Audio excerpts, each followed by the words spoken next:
তো আজকে আমি চলে এসেছি, বুঝতেই পারছো বন্ধুরা, একদম নতুন একটা জায়গা, সেটা হচ্ছে কাশী বিশ্বনাথ। তারকেশ্বর যাওয়ার আগে, ঠিক তারকেশ্বর যাওয়ার আগে কাশী বিশ্বনাথ লাস্ট স্টপেজ, যেখানে আমরা বাবা শিব ঠাকুর মাথায় জল ঢেলে তারপরে লোকনাথ মন্দিরে গিয়ে জল ঢালি, তারপরে গিয়ে আমরা তারকেশ্বরে গিয়ে জল ঢালি পরপর। কিন্তু এই কাশী বিশ্বনাথ জায়গাটা পুরোটা ছোটোর ভিডিও ওপরে, খুব ছোট্ট একটা ভিডিওর ওপরে পুরোটা দেখানোর চেষ্টা আমি করছি। সবাই ভিডিওটা স্কিপ না করে অবশ্যই দেখার চেষ্টা করো বন্ধুরা। অনুরোধ রইল সবার কাছে ভিডিওটা পুরোটা দেখানোর চেষ্টা আমি করছি। আশা করি সবাই একবার করে হলেও গেছো কাশী বিশ্বনাথ।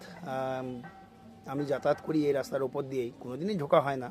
এই যে বুচকেরা সব জল ঢালতে যাচ্ছে বাবার কাছে পরপর। খুব সুন্দর একটা জায়গা, পুরোটা দেখো, খুব ভালো লাগবে। পুরো ভিডিওটায় আমি ছোট্ট ছোট্ট করে করেছি, চেষ্টা করেছি। একটা সুন্দর পার্ক আসছে, পার্কটা শুধু দেখবে। এই যে এই বাবার মাথায় আমরা জল ঢেলে তারপরে আমরা তারকেশ্বরের পথে রওনা দিই। যখন হেঁটে যেতাম, আমি গেছি পরপর 5 বার গেছি হেঁটে হেঁটে তারকেশ্বর, আর যাওয়া পড়ে না। এই হচ্ছে পার্কটা, ছোট্ট পার্কটা, খুব সুন্দর দারুণ পার্ক। বুঝতে পারছো, সব পুচকেরা বাচ্চা কাচ্চারা সবাই খেলাধুলা করছে। দারুণ একটা সুন্দর পার্ক, হেভি সুন্দর। কি নেই পার্কটাতে, সব কিছুই আছে। দারুণ একটা পজিশনে, মায়ের হাতে একটা বাচ্চা কোলে দাঁড় করিয়ে রেখে দিয়েছে। এই যে খেলনার জিনিস, গান্ধীজি, আমাদের নেতাজি সুভাষচন্দ্র বসু আছেন। এটা একটা টয় ট্রেন, বাচ্চাদের টয় ট্রেন, ছোট্ট একটা।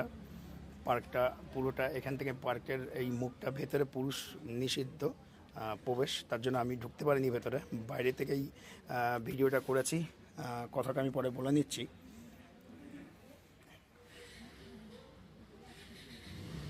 ভালো লাগলে অবশ্যই একটা শেয়ার কমেন্টস করে পাশে থেকো, উৎসাহটা বাড়বে। এরকম ধরনের সুন্দর সুন্দর ভিডিও অবশ্যই তুলে ধরার চেষ্টা করব।